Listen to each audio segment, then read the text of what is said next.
कि क्या है आज का गुड लक टिप? दोस्तों, आज मैं आपको एक बहुत अच्छी बात बता रहा हूँ, ध्यान से सुनिएगा। अगर मोहम्मद साहब की शिक्षाओं पर मनन किया जाए, मुस्लिम शिक्षा जो है उनकी शिक्षाओं पर मनन किया जाए तो दो बातें उनमें सबसे अहम है। पहली क्या है, मोहम्मद साहब की जो शिक्षाएं हैं वो किसी भी एक देश के लिए नहीं है या किसी भी एक धर्म के लिए नहीं है, हिंदू मुस्लिम सिख ईसाई, ऐसा नहीं है, सबके लिए है।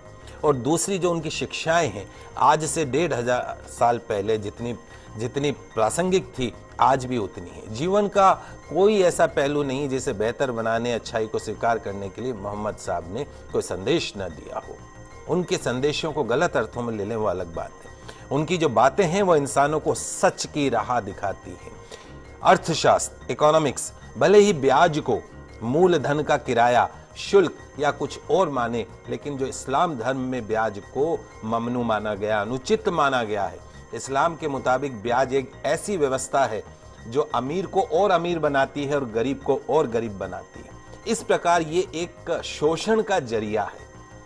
पवित्र कुरान स्पष्ट रूप से ब्याज को वर्जित मानती है। इंसानों के लिए कहा गया है, हे ईमान वालों, 2 गुना और 4 गुना करके ब्याज मत खाया करो, उस मालिक से डरो, ब्याज खाने से बरकत खत्म हो जाती है। ब्याज की कमाई से बरकत खत्म होती है, इससे इंसान द्वारा किए गए पुण्य भी खत्म हो जाते हैं। ध्यान रखें, ब्याज जो है वो धन को कम करता है, लेकिन दान पुण्य से धन कम नहीं होता। जो लोग ब्याज हासिल करने का निश्चय कर चुके हैं उनके लिए बहाने बनाते हैं, उसके लिए ये एक शैतानी धोखा है। जो लोग ब्याज लेने को सही कारोबार साबित करने की कोशिश करते हैं कि साहब ये तो हमारा बिजनेस है, और लोगों को भी यकीन दिलाते हैं कि ब्याज लेना उचित है, तो ऐसे लोगों को भी इसी प्रकार के शैतानी धोखे के शिकार होते हैं। तो जो लोग ब्याज खाते हैं उनके बारे में कहा गया है कि कयामत के दिन खड़े नहीं हो सकते, उसी तरीके से जैसे किसी को शैतान ने छूकर पागल कर दिया हो। यह इसलिए क्योंकि वे कहा करते थे कि व्यापार भी तो ब्याज के समान है। व्यापार को वैध कहा गया है, ब्याज को पूरी तरीके से अवैध कहा गया है।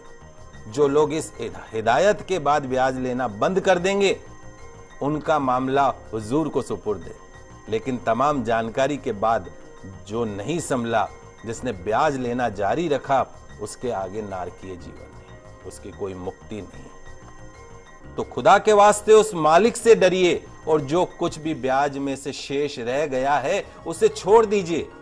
यदि तुम सच्चे दिल से ईमान रखते हो, ना तुम खुद जुल्म करो और ना तुम पर जुल्म किया जाए। अगर तुम्हारे पास धन हो तो जरूरतमंद लोगों को कर्ज दो, उन्हें वापसी के लिए कम से कम इतना तो समय दो कि कर्जदार इंसान उसे आसानी से वापस लौटा सके, आत्महत्या नहीं करे।